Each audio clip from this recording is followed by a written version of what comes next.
Ce mardi 14 novembre, Mazarine Pinjot était invitée dans l'émission La Bande Originale, diffusée sur France Inter.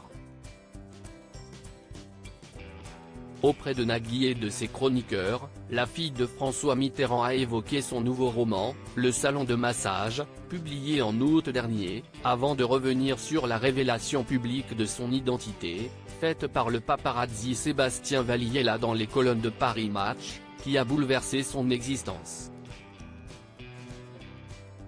Pour rappel, CIST le 10 novembre 1994, soit il y a 29 ans déjà, que la fille d'Anne Pinjot a été photographiée avec son père, alors que son visage était jusque-là inconnu. En toute franchise, l'écrivaine de 48 ans a indiqué que le fait de voir ces images, d'elle et de l'ancien président, affichées dans le célèbre magazine, a été compliqué à supporter, notamment vis-à-vis de ses études. J'intègre Normal Sup et il y a ces photos qui arrivent l'hiver qui suit, et, une fois qu'elles ont été publiées et vraiment affichées partout, je ne pouvais pas me balader sans voir ma tête, a détaillé Mazarine Pinjot qui a tout fait pour se faire le plus discrète possible. J'ai tellement rasé les murs à l'école. Ça a été une année cauchemardesque parce que j'étais toujours dans mon ancien logiciel de ne pas trop me montrer, et en même temps, forcément, mon visage était comme une sorte de dénonciation.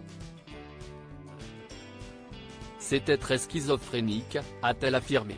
La fille de François Mitterrand ne garde que de mauvais souvenirs, comme elle l'a confié au micro de nos confrères, je me sentais comme une merde à ce moment-là. J'avais l'impression qu'on me regardait comme une bête curieuse, c'était horrible.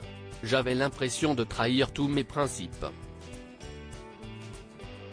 Supérieur à Mazarine Pinjot, découvrez les hommes de sa vieux ancien président ennuyé par les conséquences de cette révélation. Pourtant, de son côté, le père de Mazarine Pinjot a semblé beaucoup moins choqué par la publication dans la presse du visage de son enfant.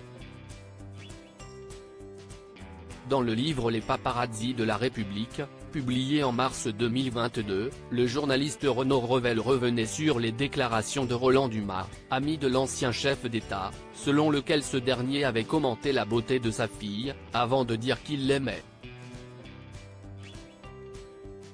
Il avait toutefois reconnu que cette révélation risquait de bouleverser la vie de celle-ci.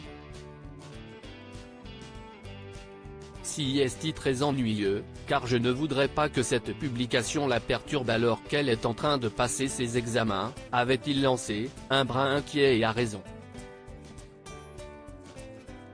Article écrit avec la collaboration de 6 médias Crédit Photo, Bruno Bébert.